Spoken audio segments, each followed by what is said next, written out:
નમસ્કાર. ઝૂમ એપની મદદથી આપણે ઉપસ્થિત છીએ ત્યારે શ્રી ઓવી શેઠ પ્રાદેશિક લોક વિજ્ઞાન કેન્દ્ર રેસકોર્સ રાજકોટ. આજે આપણે મળ્યા છીએ ત્યારે આ કાર્યક્રમની અંદર એ પ્રયોગ પ્રવૃત્તિની અંદર આપ સર્વનું સ્વાગત છે. બીજા નંબરમાં આજે શનિવાર છે એટલે ધોરણ 8 નો આપણો વારો છે. તો ધોરણ 8 માં આપણે એની પહેલીની સેશનમાં ચોથા પાઠની પ્રવૃત્તિ કરી હતી. એમાંની એક પ્રવૃત્તિ બાકી છે, તો ત્યાંથી આપણે મિત્રો શરૂઆત કરીશું. ચોથા પાઠની અંદર ધાતુ અને અધાતુ છે, એમાં છેલ્લી જે પ્રવૃત્તિ છે એ પ્રવૃત્તિથી આપણે શરૂઆત કરીએ. તો પ્રવૃત્તિ છે વિસ્થાપન. વિસ્થાપન એટલે શું?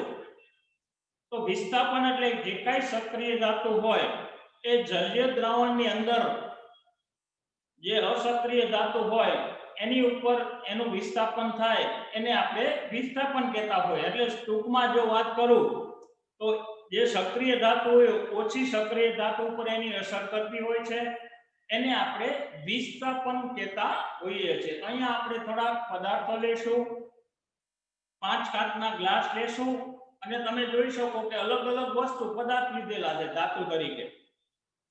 તો અહીંયા મારી પાસે પહેલો ગ્લાસ પડેલો છે, એની અંદર CuSO4 કોપર સલ્ફેટ અને એની અંદર વિસ્થાપન પ્રક્રિયા કરાવવા માટે આપણે ઝિંક મેટલ નાખીશું. ઝિંક મેટલ છે એ અંદર નાખીએ તો એની વિસ્થાપન પ્રક્રિયા આપણને જોવા મળી શકશે. એવી રીતે મિત્રો અહીંયા મેં ABCD એવી E સુધીના 5 ગ્લાસમાં નંબર આપેલા. એમાં B જે ગ્લાસ છે તો એની અંદર કોપર સલ્ફેટ છે અને Fe એટલે આયરન લોખંડની ખીલ્લી છે એની સાથે આપણે વિસ્થાપન પ્રક્રિયા કરાવીશું. ત્યાર પછી ગ્લાસ C છે તો એની અંદર ઝિંક સલ્ફેટ છે અને એમાં આપણે કોપર સાથે પ્રક્રિયા કરાવીશું. ત્યાર પછીનો D ગ્લાસ છે તો એની અંદર આયરન સલ્ફેટ છે અને એમાં પણ આપણે કોપર સાથે પ્રક્રિયા કરાવશું. અને છેલ્લો જે E ગ્લાસ છે એની અંદર ફરી પાછું ઝિંક સલ્ફેટ છે અને Fe એટલે કે લોખંડ સાથે પ્રક્રિયા કરાવશું. તો આ બધી વસ્તુમાં આપણે પ્રક્રિયા કરાવી તો કેમાં વિસ્થાપન પ્રક્રિયા થાય છે એ તમને પ્રેક્ટિકલી જોવા મળી શકશે. તો હવે મિત્રો આપણે આગળ પ્રવૃત્તિ તરફ જઈએ. થોડું અવલોકન કરજો, નિરીક્ષણ કરજો. જો અહીંયા મારી પાસે પહેલો ગ્લાસ છે એ પહેલા ગ્લાસથી આપણે શરૂઆત કરીએ કે જેની અંદર કોપર સલ્ફેટ. બીજા નંબરમાં કોપર સલ્ફેટ છે એને ગુજરાતી ભાષામાં આપણે મોર થૂતું કહીએ. તો એ મોર થૂતુંનું દ્રાવણ તૈયાર કરેલું છે અને એની અંદર હું ઝિંક મેટલ નાખું તો આપણે જાણીએ છીએ ઝિંક મેટલ છે એકદમ સક્રિય મેટલ છે. તરત જ એની અંદર વિસ્થાપન પ્રક્રિયા થશે.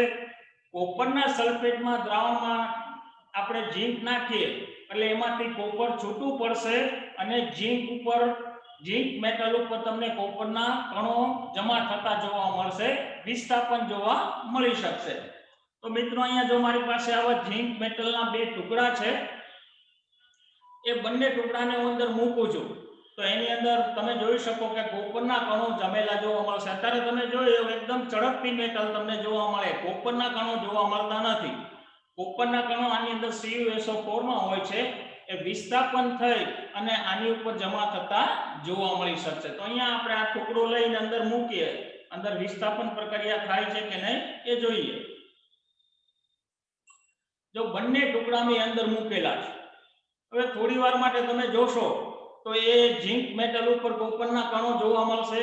બીજા નંબરમાં જે કોપર સલ્ફેટનું દ્રાવણ છે એમાંથી કોપર છૂટું પડી અને થોડું નીચે પણ તમને જોવા મળશે. એટલે આને 5-10 મિનિટ તમે રાખી મૂકો એટલે એ વિસ્થાપન થતું તમને જોવા મળી શકે. પણ આપણી પાસે સમયને ધ્યાનમાં લઈને આપણે અત્યારે તરત જ જોઈ લઈશું તો તમને જે ઝિંક મેટલ છે એની ઉપર કોપરના કણો જમા થયેલા જોવા મળશે. જો અત્યારે તમે જે જોઈ રહ્યા છો કે કોપર સલ્ફેટ છે એના કણો છે એ તમને ઝિંક મેટલ ઉપર જોવા મળી શકે.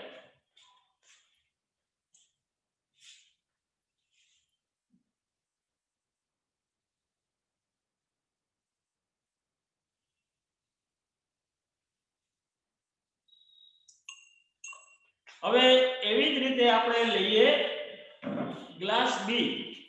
તો ગ્લાસ બી ની અંદર કોપર સલ્ફેટ નું દ્રાવણ છે અને એની અંદર આયરન એટલે કે Fe એ થોડીક ખીલી મૂકીશું તો તમે મિત્રો જોશો કે એ પણ એમાં વિસ્થાપન થાય છે કે નહીં એ તમને પ્રેક્ટિકલી જોવા મળશે. અત્યારે તમે જો ખીલીની અંદર કોઈ કોપર તમને જોવા મળતો નથી. દરેક ખીલી જુઓ તમે તેમાં તમને ખાલી લોખંડની આયરનની ખીલી હોય એવું જ જોવા મળે. હવે દરેક ખીલીને હું અંદર મૂકું છું તો એની અંદર વિસ્થાપન પ્રક્રિયા થાય છે કે નહીં એ તમને પ્રેક્ટિકલી જોવા મળી શકશે. આ ગ્લાસને પણ આપણે 5-10 મિનિટ રાખી મૂકીશું અને પછી તમે જોશો તો તરત જ એમાં કોપર છે એ આયરન ઉપર જમા થયેલું તમને લોખંડની ખીલી ઉપર જમા થયેલું જોવા મળી શકશે. આપણે થોડી વાર માટે રાખીએ. હવે આપણી પાસે સમય પ્રમાણે આપણે ખીલીને કાઢી લઈએ તો એની અંદર કોઈ ફેરફાર થઈ શક્યો છે?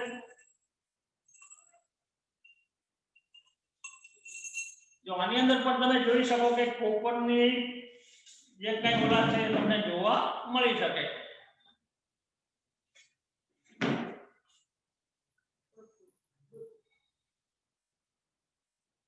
તો તમે જોયું કે લોખંડની ખીલી ઉપર કોપરના કણો જમા થતા જોવા મળી શકે.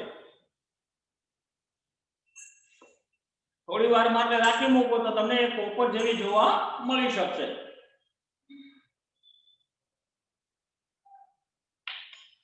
હવે એવી રીતે આપણે લઈએ ગ્લાસ સી તો એની અંદર મારી પાસે ઝિંક સલ્ફેટ છે અને એની અંદર આપણે કોપર નાખીશું તો એમાં શું થાય છે? એમાં કોઈ એવી પ્રક્રિયા થાય છે? તો મિત્રો મારી પાસે હવે તાંબાના તારનું ગુજડું છે, કોપરના તારનું ગુજડું છે, એ આપણે અંદર મૂકીએ કે એમાં કોઈ વિસ્થાપન પ્રક્રિયા થાય છે?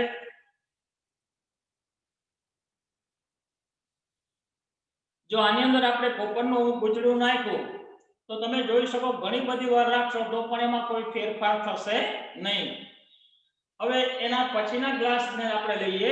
ત્યાર પછી ગ્લાસ બી તો આની અંદર મારી પાસે આયરન સલ્ફેટ છે તો આયરન સલ્ફેટને પણ આપણે કોપર સાથે વિસ્થાપન પ્રક્રિયા જોશું. તો અહીંયા જો કોપરનું આવું ફરી પાછું ગુજડું મારી પાસે છે એ આપણે નાખીએ તો એની અંદર વિસ્થાપન પ્રક્રિયા થાય છે કે નહીં એ તમને જોવા મળી શકશે. આને પણ તમે ઘણી બધી વાર રાખશો તો એમાં પણ કોઈ ફેરફાર થઈ શકતો નથી. હવે છેલ્લો ગ્લાસ લઈએ ગ્લાસ સી. એની અંદર ઝિંક સલ્ફેટ છે અને Fe એટલે કે લોખંડ છે, લોખંડની ખીલીઓ છે, એ આપણે નાખી તો એની અંદર કોઈ ફેરફાર થાય છે? અહીંયા મારી પાસે આવી લોખંડની નાની નાની ખીલી છે એ ફરી પાછી અંદર મૂકું.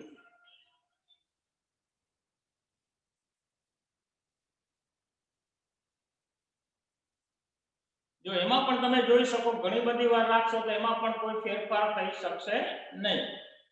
તો વિસ્થાપન પ્રક્રિયા આપણે અહીંયા 5 વસ્તુ લઈ અને આ પ્રવૃત્તિ કરી તો મિત્રો તમે જોઈ શકો છો કે આયરન અને કોપર સલ્ફેટ વચ્ચે વિસ્થાપન પ્રક્રિયા થઈ ગઈ કે જે આયરનની લોખંડની ખીલી હતી એની ઉપર કોપરના કણો જમા થતા જોવા મળી શક્યા. બીજા નંબરમાં ગ્લાસ એ છે તો એની અંદર પણ તમે જેવો જ કોપર સલ્ફેટના દ્રાવણમાં ઝિંક મેટલના ટુકડા નાખ્યા તો એની અંદર પણ કોપરના કણો છૂટા પડી અને ઝિંક મેટલ ઉપર જમા થતા જોવા મળ્યા. તો અહીંયા 2 વસ્તુની અંદર વિસ્થાપન પ્રક્રિયા થઈ, 3 વસ્તુની અંદર વિસ્થાપન પ્રક્રિયા થતી નથી. આપણે જાણીએ છીએ કે જલીય દ્રાવણની અંદર જે ઓછી સક્રિય ધાતુ હોય એ વધારે સક્રિય ધાતુ ઉપર અસર કરતી હોય. તો અહીંયા આપણે 2 વસ્તુની વિસ્થાપન પ્રક્રિયા જોઈ. બીજા નંબરમાં સમજી લો કે એનું સમીકરણ આપણે જોવું હોય તો સમીકરણ કઈ રીતે લઈએ?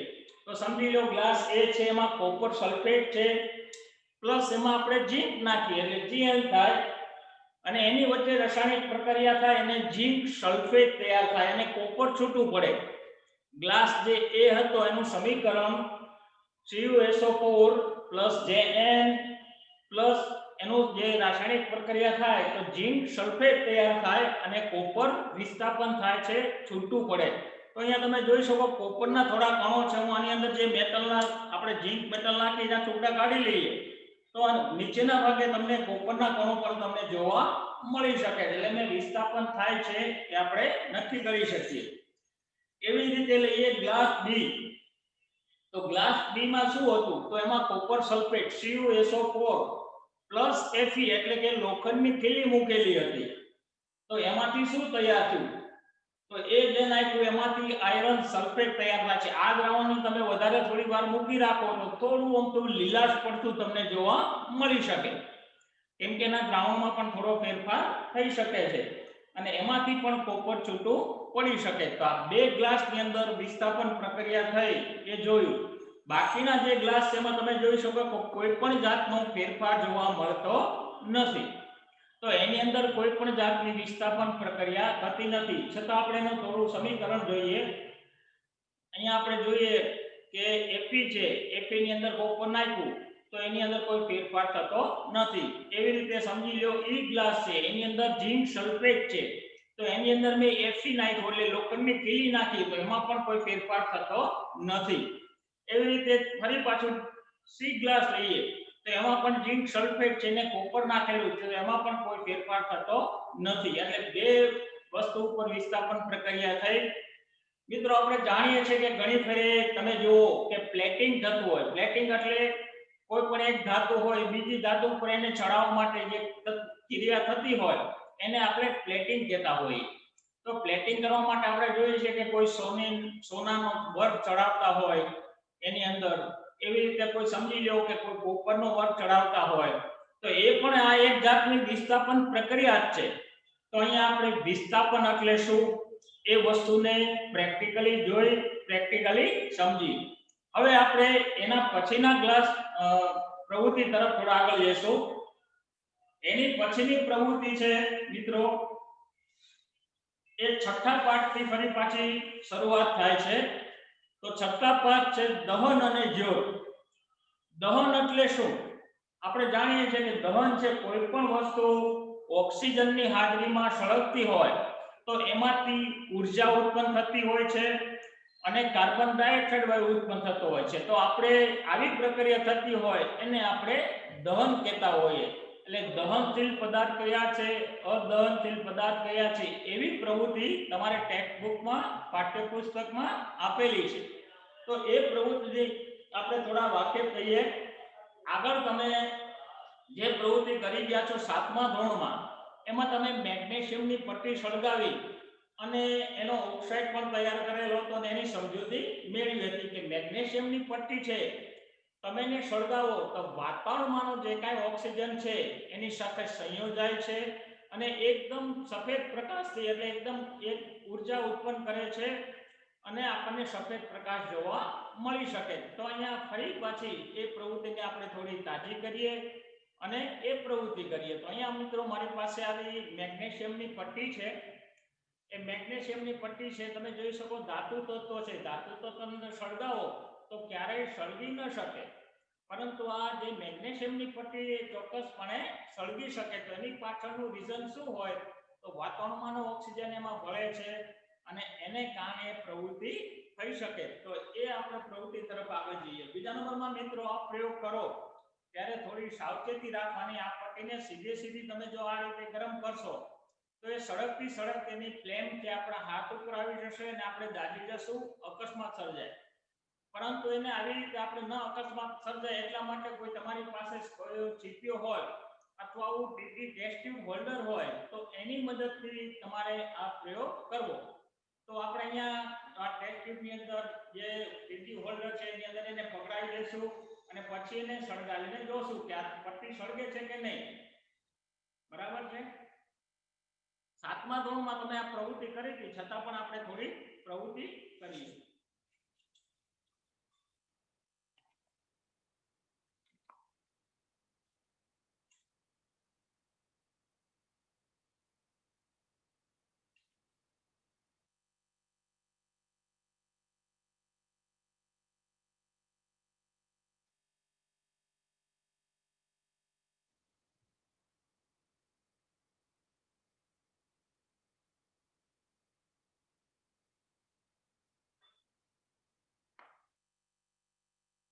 બીજા નંબરમાં મિત્રો આ પટ્ટી જો વાતાવરણમાં ખુલ્લી રહી ગઈ હોય તો એની ઉપર જંગ લાગી ગયો હોય અને આ પ્રયોગ તમે ઘણી ફરે સ્કૂલમાં છે કે એ રીતે કરતા હોય તો ત્યારે આપણે મીણબત્તીનો ઉપયોગ કરતા હોય તો મીણબત્તીનું ટેમ્પરેચર ઓછું હોય, બીજા નંબરમાં પટ્ટી ઉપર જંક લાગેલો હોય, ઓક્સાઇડ લાગેલો હોય અને પછી આ પ્રયોગ કરીએ તો ક્યારેક અડધી સળગે, ક્યારેક ન સળગે, સળગવામાં વાર લાગે, આવું ઘણું બધું બનતું હોય.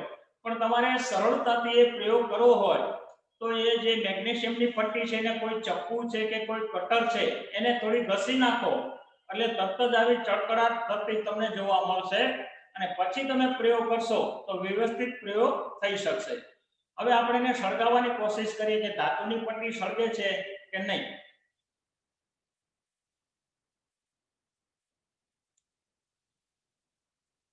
જો એકદમ તમે સફેદ પ્રકાશથી સળગતી જોવા મળે કે સતત આપણે જોઈએ તો આપણી આંખ અંજાઈ જાય એટલો બધો પ્રકાશ એમાંથી ઊર્જા ઉત્પન્ન થાય છે.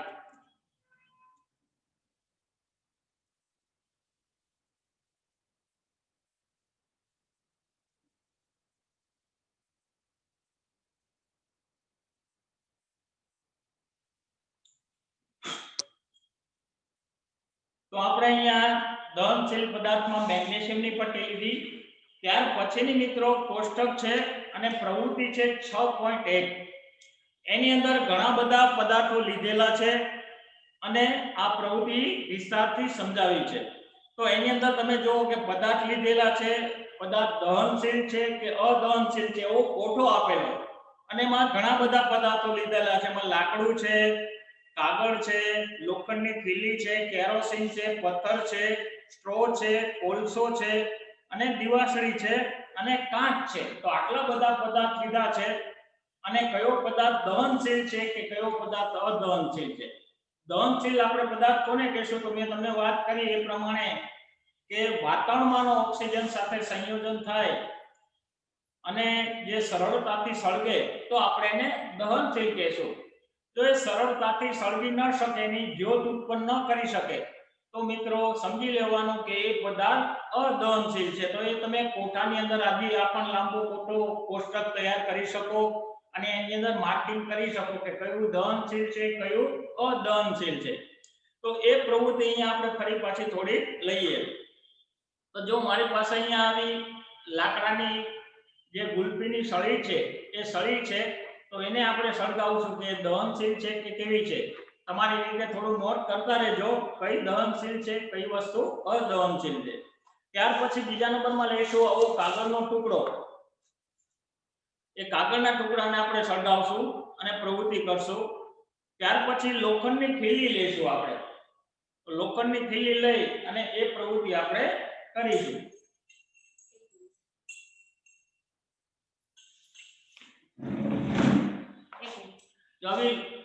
જે કોઈને પણ પ્રશ્ન હશે એ છેલ્લા આપણે 5 મિનિટ રાખશું ત્યારે તમારે રોશની તમારે જે ક્વેશ્ચન પૂછવા છે એ છેલ્લા 5 મિનિટમાં આપણે પૂછશું. ત્યાં સુધી આપણે બધા એક્સપેરિમેન્ટ જોઈ લઈએ. બરાબર બેટા? ત્યાર પછી આપણે લઈશું કેરોસીન. તો આમાં જો મારી પાસે કેરોસીન ભરેલું છે એના દ્વારા આપણે પ્રયોગ કરશું. ત્યાર પછી લેશું પથ્થરનો ટુકડાની જગ્યાએ આપણે પથ્થર નહીં લઈએ. ત્યાર પછી લેશું સ્ટ્રો. તો અહીંયા જો મારી પાસે આવી પ્લાસ્ટિકની સ્ટ્રો છે એને આપણે સળગાવશું, દહન થાય છે કે નહીં. અને ત્યાર પછી કોલસાનો ટુકડો લેશું. આવો કોલસાનો ટુકડો લઈને સળગાવશું અને ત્યાર પછી માચિસની દિવાસળી લેશું અને ત્યાર પછી કાચનો ટુકડો લેશું. આટલી વસ્તુ લઈ અને આ પ્રયોગને આપણે થોડો વિસ્તારથી સમજશું. જે વસ્તુ ઓક્સિજનની હાજરીમાં સળગે અને ઉર્જા અને કાર્બન ડાયોક્સાઇડ ઉત્પન્ન કરે એ પદાર્થને આપણે દહનશીલ કહીએ છીએ. બરાબર? આ વસ્તુ ખાસ યાદ રાખજો. અહીંયા હવે આપણે પ્રવૃત્તિ તરફ ફરી પાછા આગળ જઈએ.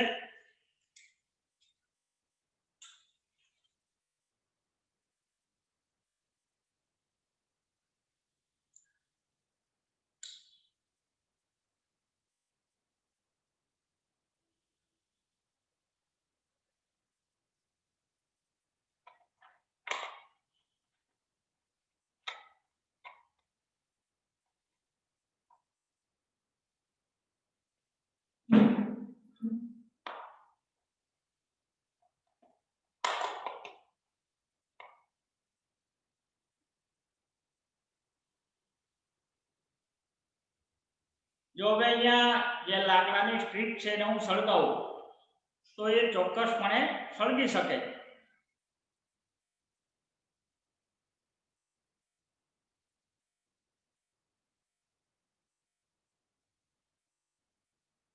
તમે જોઈ શકો કે એ સળગી શકે છે.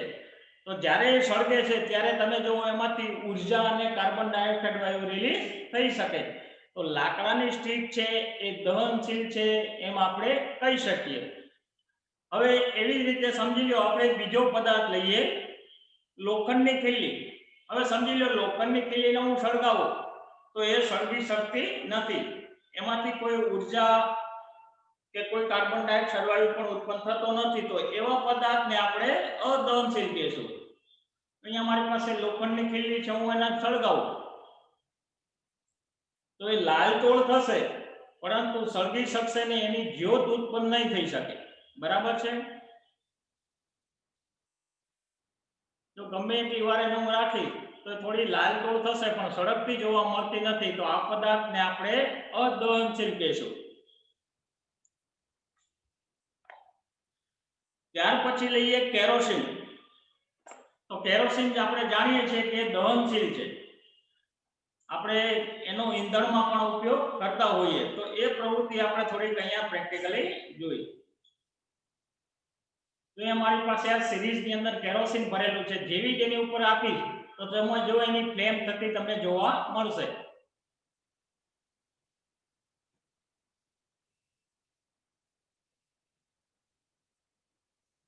જોવા મળે છે ફ્લેમ?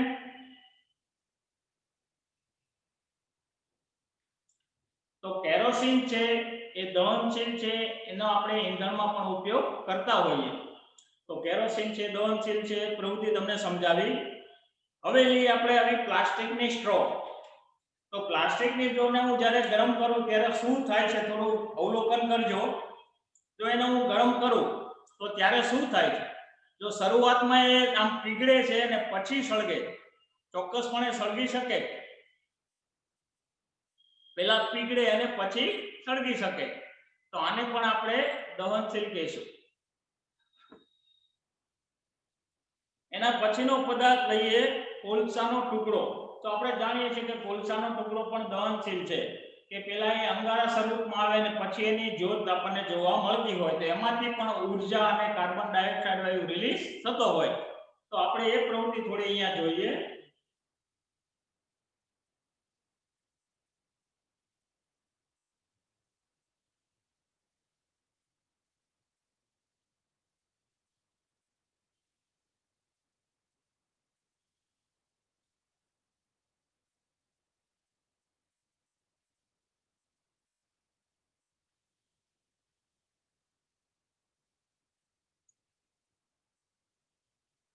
જો તમને એની બીજી સાઈડ રાખી છે ત્યાં તમને થોડો અંગારો જોવા મળશે.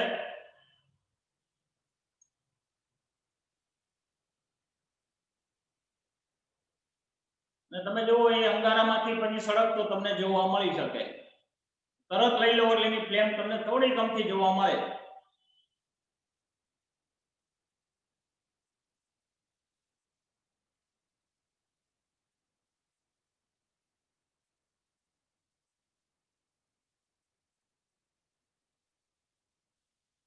જો એની ફ્લેમ તમને સાઈડ ઉપરથી તમને પીળાશ પડતી જોવા મળે. જો અત્યારે તમે જુઓ કેવી છે પણ અહીંયા લઈ જાવ તો ત્યારે તમને પીળાશ પડતો ભાગ જોવા મળે. એટલે એ વસ્તુ તમને ખ્યાલ આવે કે કોલસો છે પણ એ દહનશીલ છે, કે ઓક્સિજન અને કાર્બન ડાયોક્સાઇડ વાયુ ઉત્પન્ન કરે છે અને ઉર્જા પણ ઉત્પન્ન કરી શકે. તો કોલસો છે એ દહનશીલ છે એવું આપણે અહીંયા પ્રેક્ટિકલી સમજ્યા. હવે ત્યાર પછી આપણે લઈએ દિવાસળી. તો આપણે જાણીએ છીએ કે દિવાસળી લાકડું છે એ દહનશીલ છે. આપણે છતાં પણ તમને સળગાવીને બતાવું કે આ ભાગ છે એને હું સળગાવું તો ચોક્કસપણે સળગી શકે. એ દિવાસળી તો સળગી શકે, લાકડું છે એટલે એ તો આપણે સામાન્ય સમજી શકીએ એવી બાબત છે. હવે લઈએ આપણે કાગળ. તો કાગળને પણ આપણે જાણીએ છીએ કે સરળતાથી સળગી શકે છે. જો આને હું સળગાવું તો સરળતાથી સળગી શકે. તો એ પણ દહનશીલ પદાર્થ છે એમ આપણે કહી શકીએ. હવે છેલ્લે લઈએ કાચ. કાચને આપણે ગરમ કરીએ તો એમાંથી કોઈ ઉર્જા ઉત્પન્ન થાય છે, કાર્બન ડાયોક્સાઇડ ઉત્પન્ન થાય છે, કે એની જ્યોત ઉત્પન્ન થાય છે, એ તમને પ્રેક્ટિકલ જોવા મળશે. જો મારી પાસે આવી કાચની સ્લાઇડ છે અને એ પ્રવૃત્તિ ફરી પાછી આપણે કરીએ.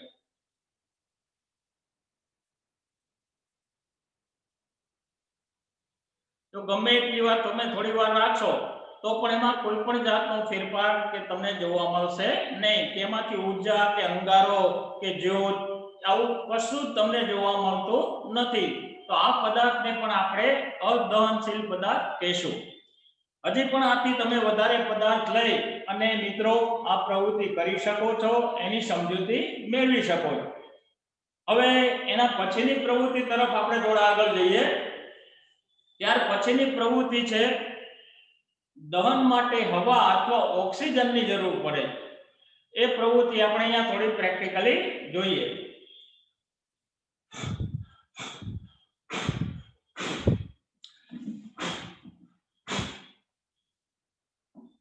બરાબર, એ પ્રવૃત્તિ આપણે કરવી છે તો એના માટે મેં એક સાધન તૈયાર કરેલું છે અને એના દ્વારા આપણે વિસ્તારથી એ પ્રવૃત્તિની સમજૂતી મેળવશું. જો અહીંયા મારી પાસે દહન માટે હવા અથવા ઓક્સિજનની જરૂર પડે છે સમજૂતી મેળવીએ તો આવી એક સ્ટીલની ડીશ છે, વચ્ચે એક નાની મીણબત્તી મૂકેલી છે અને આવું એક સાધન તૈયાર કરેલું કે જે આપણે ડિસ્પોઝલ બોટલ હોય એને થોડી કાપી નાખી છે અને એમાંથી આવું સાધન તૈયાર કરેલું છે. એમાં ઢાંકણું છે એને આપણે ખોલી નાખીએ. બરાબર છે. હવે સમજી લો અહીંયાથી આ રીતે હું બોટલને આમ ઢાંકું તો આ ભાગ ખુલ્લો છે તો એને ક્યાંથી હવા અથવા ઓક્સિજન મળે છે એનું અવલોકન કરજો. બીજા નંબરમાં પાણીની પ્રવૃત્તિ પણ આપણે થોડી નાખીને કરાવશું અને વિસ્તારથી એની તમને સમજૂતી આપીશું કે દહન માટે હવા અથવા ઓક્સિજનની જરૂર પડે. બીજા નંબરમાં આપણે જાણીએ છીએ કે કોઈ પણ વસ્તુનું જો દહન થતું હોય જો એને હવા અથવા ઓક્સિજન ના મળે તો એનું દહન થઈ શકતું નથી, મન દહન થઈ શકે. સમજી લો આપણે પેક રૂમ હોય એમાં આપણે કોઈ વસ્તુને સળગાવી એકદમ પેક કે જ્યાંથી એને હવા ઓછી મળતી હોય બિલકુલ, તો એનું દહન છે તમે જો મંદ દહન થતું હોય. પણ એ જ વસ્તુને તમે જો ખુલ્લા મેદાનમાં લઈ જાઓ અને પછી એને સળગાવો તો તરત જ વાતાવરણમાંનો ઓક્સિજન છે, હવા છે એને વધારે પ્રમાણમાં મળે છે અને એકદમ વિકરાળ સ્વરૂપ ધારણ કરી શકે. એટલે જ્યારે પણ આવી પ્રવૃત્તિ થતી હોય કે દહન માટે હવા અથવા ઓક્સિજનની જરૂર પડે છે તો એ પ્રવૃત્તિને અહીંયા આપણે થોડી વિસ્તારથી લઈએ. પહેલા આપણે મીણબત્તીને પ્રજ્વલિત કરીશું.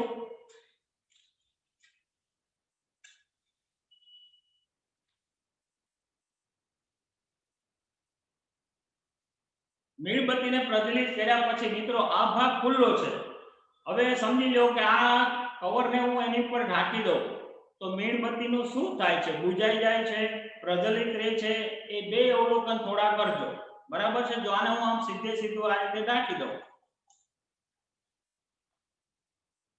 તો તમે જોઈ શકો કે મીણબત્તી પ્રજ્વલિત રહી શકે. તો એને હવા અથવા ઓક્સિજન ક્યાંથી મળે છે થોડું અવલોકન કરજો. છેલ્લે આપણે એની સમજૂતી આપીશું. એટલે આ પ્રયોગ પૂરો થાય એટલે તેની સમજૂતી આપીશું. હવે સમજી લો અત્યારે ચાલુ રહેશે પણ હું ઢાંકણ ઢાંકી દઉં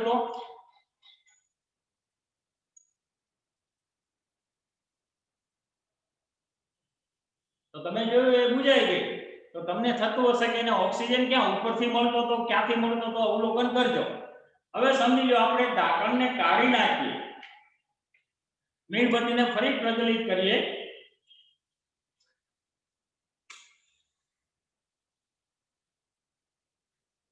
ફરી પાછી આ બોટલને ઢાંકું તો મીણબત્તી પ્રજ્વલિત જ રહે છે. તો એને ઓક્સિજન ક્યાંથી મળ્યો એ તમારે વિચારવાનું છે. હવે સમજી લો કે એની અંદર હું ઢાંકણું નથી ઢાંકતો પણ આ બોટલની જે ડીશ છે એની અંદર બોટલમાં સાદું પાણી ભરેલું છે. એ સાદું પાણી ભરી અને આપણે એમાં થોડું નાખીએ તો શું થાય?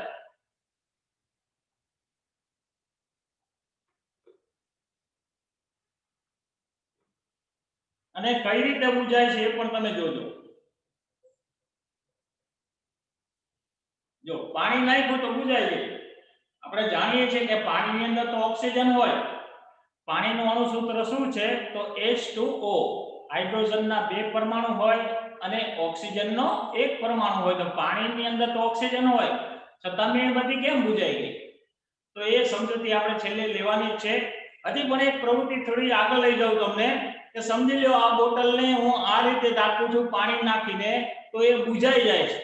પણ એની જગ્યાએ જો આ જ ભાગથી હું એને ઢાંકું તો શું થાય છે? તો એ ફરી પાછું આપણે થોડું જોઈએ.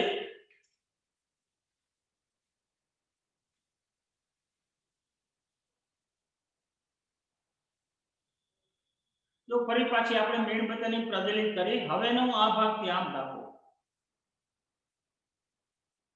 પાણી છે છતાં એ પ્રજ્વલિત શું કામ રહે?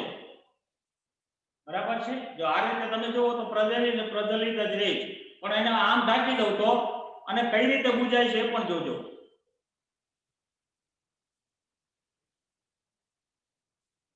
ફરી પાછી બુજાય છે. તો હવે મિત્રો તમારા મનની અંદર થતું હશે કે એને હવા ક્યાંથી મળતી હતી, એને ઓક્સિજન ક્યાંથી મળતો હતો, તો એ પ્રશ્નોનું આપણે હવે નિરાકરણ કરીએ.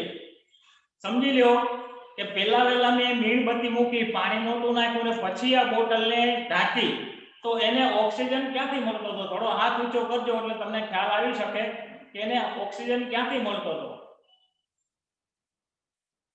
અહીંયા ઉપરના ભાગેથી મળતો હતો કે બીજે ક્યાંથી મળતો હતો?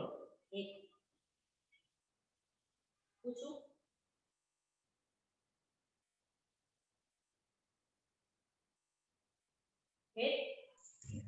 ઉપરથી. ઉપરથી. જોરથી બોલ. ઉપરથી. ઉપરથી. બીજા કોઈ? આસ્થા. આસ્થા.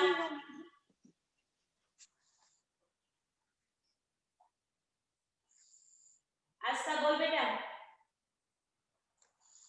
બીજું શું થયું? હે તારું માઈક બંધ કરી દે. આસ્થા તારું માઈક તો એ કર બેટા. મેમ ઉપરથી. ઉપરથી નથી. નહીં, ઉપરથી નથી મળતો. ઓકે, જો હવે એને પ્રેક્ટિકલી સમજૂતી આપી દઉં મિત્રો. એટલા માટે તમને થોડી પ્રશ્નોત્તરી આપણે કરી કે એને હવા ક્યાંથી મળતી હતી, ઓક્સિજન ક્યાંથી મળતો હતો. જો પહેલા આપણે મીણબત્તી પ્રજ્વલિત કરી, એમાં પાણી નહોતું નાખ્યું ને આ કવર મેં ઢાંક્યો હતો. જ્યારે કોઈ પણ વસ્તુનું દહન થતું હોય ત્યારે એમાંથી CO2 એટલે કે કાર્બન ડાયોક્સાઇડ વાયુ રિલીઝ થતો હોય. એ વજનવાળો વાયુ છે કે જેવું જ એમાંથી દહન થાય એટલે ઉપરની તરફ CO2 હતો, એ વાયુ ઓક્સિજનને અથવા હવાને અંદર આવી દેવા નહોતો. એટલે અહીંયા એને ઉપરથી ઓક્સિજન કે હવા મળતી નહોતી, તો ક્યાંથી મળતી? તો મિત્રો તમે જોવો કે આ સરફેસ મેં જે કાપી છે, આ જે સરફેસ કાપી છે એક સરખી નથી. જ્યારે હું ડિશમાં ઢાંકું છું ત્યારે કોઈ જગ્યા ઉપર ખાલી રહી જાય છે અને ત્યાંથી હવા અથવા ઓક્સિજન મળે છે. એને કારણે મીણબત્તી પ્રજ્વલિત રહી શકતી હતી. ખ્યાલ આવી ગયો? એ જ રીતે મિત્રો સમજી લો કે આપણે પાણી નાખ્યું ને પછી આ બોટલને રાખી, તો તમે જો આમ ધીમે ધીમે થતા મીણબત્તી બુજાઈ ગઈ. તો પાણીની અંદર તો ઓક્સિજન હોય છતાં શું કામ બુજાણે? તો પાણીની અંદર જેટલો ઓક્સિજન હતો એ મીણબત્તીએ વાપરી લીધો અને ત્યાર પછી એને ક્યાંયથી ઓક્સિજન મળતો બંધ થઈ ગયો. આ જે સરફેસ છે એ હવાચૂસ થઈ જાય છે પાણીને કારણે, એમાં ઓક્સિજન વપરાઈ જાય, પછી આ સપાટી છે હવાચૂસ થઈ જાય છે અને ઉપરથી એને CO2 જ મળે. એટલે જેટલો ઓક્સિજન એ ખેંચી લે અને પછી ધીમે ધીમે CO2 વાયુ છે નીચે આવતો જતો હોય, મીણબત્તીની જ્યોત ઉપર આવી જતો હોય અને પછી મીણબત્તીને બુજાવી નાખે. તો એ રીતે મીણબત્તી બુજાતી હતી. પાણીમાં તો ઓક્સિજન હોય છતાં શું કામ બુજાણી? એટલો વપરાઈ જાય છે પછી એ બુજાઈ જાય. ત્યાં સુધી તો એ પ્રજ્વલિત રહે જ છે. હવે ત્રીજી પ્રવૃત્તિ આપણે જે કરી હતી કે બોટલને મેં પાણી રાખ્યું છતાં આ રીતે રાખી તો સતત ચાલુ ને ચાલુ રહેતી. તો એની પાછળનું મિત્રો રીઝન શું હોઈ શકે? તો એની પાછળનું રીઝન એ છે કે આ ભાગ તમે જોવો મોટો છે, આ ભાગ સાંકડો છે. જ્યારે હું એને આ રીતે ઢાંકું ત્યારે આ ભાગ મોટો છે એટલે એક જગ્યાએથી ઓક્સિજન વાયુ છે અંદર જઈ શકતો હતો, બીજી તરફથી CO2 કાર્બન ડાયોક્સાઇડ વાયુ બહાર નીકળી શકતો હતો. એટલે એનું કન્ડન્સર થઈ શકતું કે CO2 બહાર નીકળે, ઓક્સિજન અંદર આવે, CO2 બહાર નીકળે, ઓક્સિજન અંદર આવે. તો એ કન્ડન્સર થઈ શકતું હતું. એને કારણે આ પ્રવૃત્તિ થઈ શકતી હતી, મીણબત્તી પ્રજ્વલિત રહી શકતી હતી. ખ્યાલ આવ્યો? તો દહન માટે હવા અથવા ઓક્સિજનની જરૂર પડે છે. એ પ્રેક્ટિકલ અહીંયા તમને પ્રેક્ટિકલી સમજાવ્યો. હવે આપણે આ પ્રોગ્રામને અહીંયા પ્રવૃત્તિને વિરામ આપીશું. તમારા જે કાંઈ પ્રશ્નો છે એ આપણે લઈશું. બીજા નંબરમાં મિત્રો અહીંયા સારી રીતે તમને પ્રવૃત્તિ કરીને સમજાવવામાં આવે છે તો તમારા મિત્ર સર્કલને જાણ કરો, વધારે ને વધારે અમારો લાભ લ્યો. અહીંયા તમે જુઓ કે દિવસની અંદર 2 પ્રવૃત્તિ રોજની થતી હોય છે, 2 થી 3, તો એની અંદર તમે પાર્ટિસિપેન્ટ થાઓ, તમારા જ્ઞાનમાં વધારો કરો એવી થોડી આશા રાખું છું. તો આ વાતને આપણે અહીંયા પૂરી કરીએ. જય વિજ્ઞાન અસ્તુ. ક્વેશ્ચન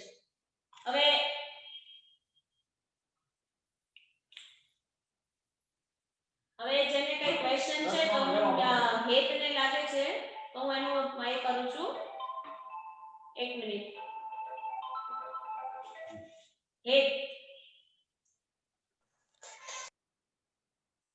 હેત બોલ બેટા. સર તમે એમ કીધું કે આમાં સરખી કપાણી નહોતી એટલે એમાંથી ઓક્સિજન જઈ શકતો હતો. શું કહે છે બેટા? તો ફરી આમાં બોલતો. આ બોટલ છે એમાં આમ ઢાંકી હતી ત્યારે ઓક્સિજન જાતો હતો કારણ કે એમાં થોડુંક ઓલું અલગ જ કપાઈ ગયું હતું થોડુંક, એટલે જઈ શકતું હતું. તો આપણે ઢાંકણું બંધ કર્યું તો એ શું કામ બુઝાઈ ગઈ? કેમ ભૂલાઈ ગયું? રિવાઇઝ. 1 જ મિનિટ, સર તમને જવાબ આપે છે.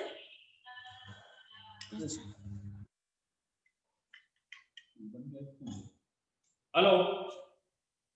હા. બંધ કરે કેમ ભૂલાઈ ગયું? એ આ કવર ટાઈપનું પછી બંધ થઈ જતી હતી એવો તમારો ક્વેશ્ચન છે, બરાબર છે? કવર ટાઈપનું ત્યારે જે CO2 છે એ વાતાવરણમાં જવાના બદલે ઝડપથી નીચે આવે અને તરત જ મીણબત્તીને બુઝાવી નાખે. એટલે કવર ટાઈપો એટલે CO2 થી ઝડપ વધી જાય છે અને એને કારણે મીણબત્તી બુઝાઈ જાય. હવે કોઈને ક્વેશ્ચન છે? હેત હજી તારે પૂછવું છે બેટા?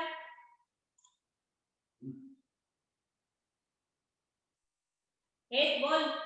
અને આ કોલસો અત્યારે સળગ્યો કેમ નહીં? પેલા તો સળગતો હતો. તું બેટા જોરથી બોલ, તારો વોલ્યુમ આવતો નથી. હેલો. આ કોલસો સળગે છે, દહનશીલ છે, પણ અત્યારે કેમ સળગ્યો નહીં? બેટા એમાં એવું છે કે સમય આપણી પાસે થોડો ઓછો હતો એટલે એને વધુ આપણે સળગાવવાની પ્રોસેસ બતાવી ન શક્યા. જો થોડીક વાર, કારણ કે થોડો થીક હોય એટલે એને થોડુંક વધારે ઊર્જાની જરૂર પડે, એટલે આ પ્રોસેસમાં 2-3 મિનિટ વધુ લાગે એમ હતી. એટલે તમને ખાલી પ્રેક્ટિકલ બતાવ્યું અને એની જે રેડ જે લાલ થતું હતું એ તમને આ કેમેરામાં આપણે બતાવી શક્યા નહીં. એની માટે થોડી 2-4 મિનિટ જોઈએ, જે આપણી સમય મર્યાદાના કારણે આપણે એ સરખી રીતે ન બતાવી શક્યા. પણ કોલસો દહનશીલ છે.